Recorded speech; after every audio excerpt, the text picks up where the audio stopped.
Minyak curah yang masih mendapat subsidi dari pemerintah rupanya masih langka di pasar. Seperti terpantau di Pasar Kangkung, Teluk Betung Selatan, Bandar Lampung, Senin pagi. Warga yang akan membeli minyak curah kecewa karena stoknya tidak ada di pasar. Salah satunya adalah Nur Hayati, warga Teluk Betung Selatan, Bandar Lampung. Ia mengaku telah mendatangi belasan toko untuk membeli minyak curah, namun tidak mendapatkannya. Ia ingin membeli minyak curah karena masih terjangkau dibanding harga minyak kemasan yang tembus Rp24.000 per liter. Dari jam berapa keliling? Ya tadi sambil mau ke pasar. Nggak ada. Nggak ada. Kenapa nggak beli minyak kemasan teh? Mahal lu, nggak kejangkau harganya. Untuk goreng-gorengan kan nggak bisa kita ngejual. Kalau minyak curah sendiri? Ya kalau minyak curah kan agak miring. Miring. Beda jauh ya teh? Jauh lah. Tuan ini lebih memilih minyak curah karena memang jauh jaraknya bedanya. Sebenarnya bagus minyak kemasan kan. Oh, gitu. Cuman berhubung ini agak murah ya, yang inilah emas yang curah. Sekilo berapa teh? Sekilo 18. 18.000. Iya. Nah harapan ini teh, kan ini kan minyak mahal kemudian ya. Ya mau tadi murahin lagi lah stabil kayak seperti semula. Minyak kemasannya itu. Pedagang sudah lama tidak mendapat pasokan minyak curah.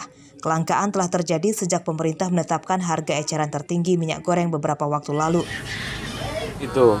Itu jadi cabut, jadi kita merasa pedagang di sini ya merasa kehilangan minyak subsidinya murah. Karena apa, Mak? Karena yang kemasan ini mahal. Mahal. Ya, jadi daya beli masyarakat yang kemasan ini kurang karena mahal. Mereka kan duitnya untuk dibagi-bagi untuk yang lain kan. Tidak bisa beli minyak yang harga seliter aja kita di sini 25 kan. Seperti diketahui, pemerintah telah mencabut subsidi minyak goreng kemasan dan menyesuaikannya dengan harga keekonomian di pasar. Namun pemerintah masih memberikan subsidi minyak curah dengan harga Rp14.000 per liter. Harga tersebut telah dinaikkan Rp2.500 dibanding head yang ditetapkan sebelumnya Rp11.500 per liter. Sayangnya, minyak curah bersubsidi tersebut langka di pasar dan warga meminta pemerintah segera mengatasinya. Arsadi Saputra melaporkan dari Bandar Lampung.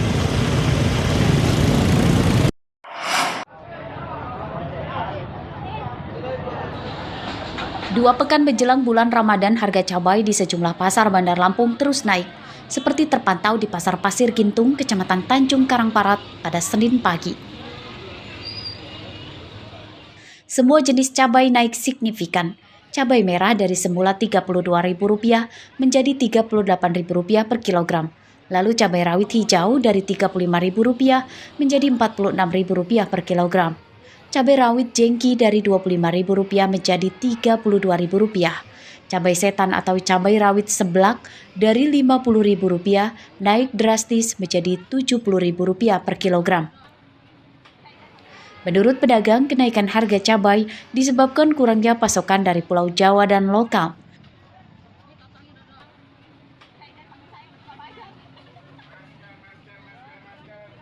Semua cabai itu pada mahal.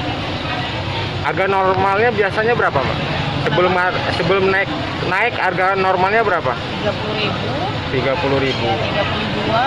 itu tergantung dari ininya dari pasokannya dari banyak dan sedikit pasokannya datangnya gitu.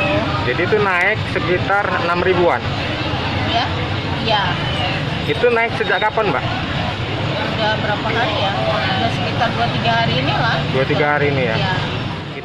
Meski harga cabai naik cukup signifikan, namun harga bawang merah dan bawang putih terpantau masih stabil Rp21.000 per kilogram.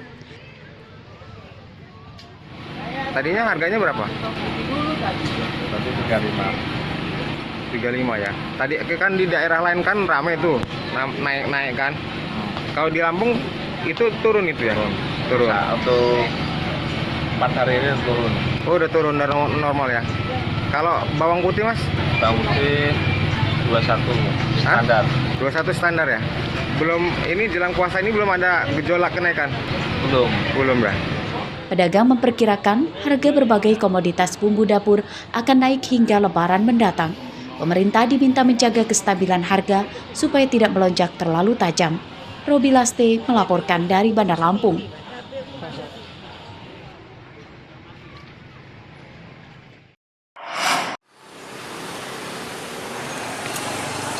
Pemprov Lampung meminta Pemkab Tulang Bawang Barat untuk membayar tunggakan pajak ratusan kendaraan dinas. Hal ini dikatakan oleh Sekda Provinsi Fahrizal Darminto.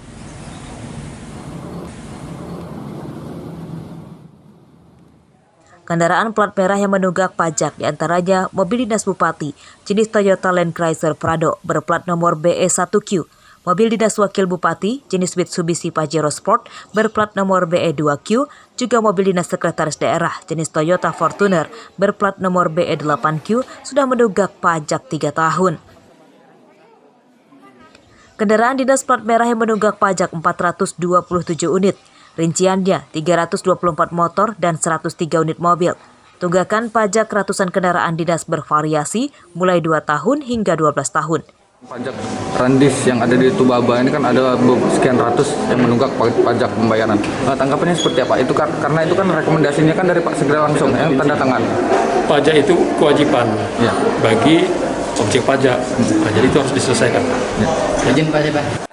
Pemkab Tulang Bawang Barat akan mengevaluasi kinerja bagian umum yang menangani kendaraan dinas sehingga lalai membayar pajak. Iya, tetap langkahnya kita bayar lah. Iya, cuman ya itu kan terjadi keterlambatan pembayaran hingga menahun. Itu asalnya kenapa Pak Sekda?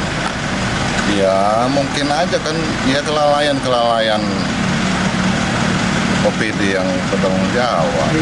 Dan cuman ya kan nggak mungkin disita sih. Karena mobil pribadi kita aja nggak bayar pajak ya nggak masalah.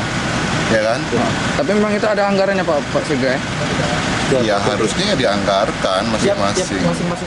Unit Pelaksana Teknis Daerah Samsat Tulang Bawang Barat menyatakan sudah mengirimkan surat pemberitahuan kepada Pemkab beberapa waktu lalu terkait tunggakan pajak.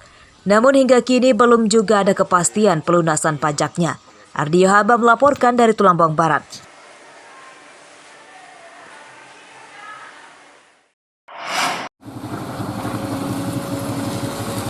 Beginilah kondisi Jalan Nusantara di Kelurahan Ratu Raya, Bandar Lampung. Sudah lebih dari 3 tahun jalan rusak dan belum kunjung diperbaiki. Jalan rusak dikeluhkan warga perumahan di sepanjang jalan ini. Jalan rusak beberapa kali menyebabkan kecelakaan. Selain itu, jalan juga sempit dan kerap terendam banjir saat hujan karena buruknya drainase.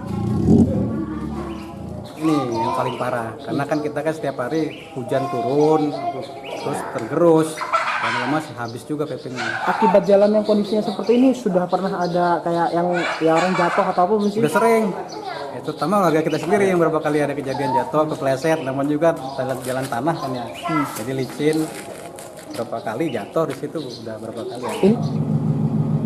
Warga dan ketua RT sudah beberapa kali meminta perbaikan jalan dan drainase ke kantor kelurahan dan Pemkot Bandar Lampung, namun belum kunjung terrealisasi. Jalan rusak ini pun tidak sesuai janji Wali Kota Eva Dwiana yang menjamin jalan kota tanpa lubang. Jeffrey Arifin melaporkan dari Bandar Lampung.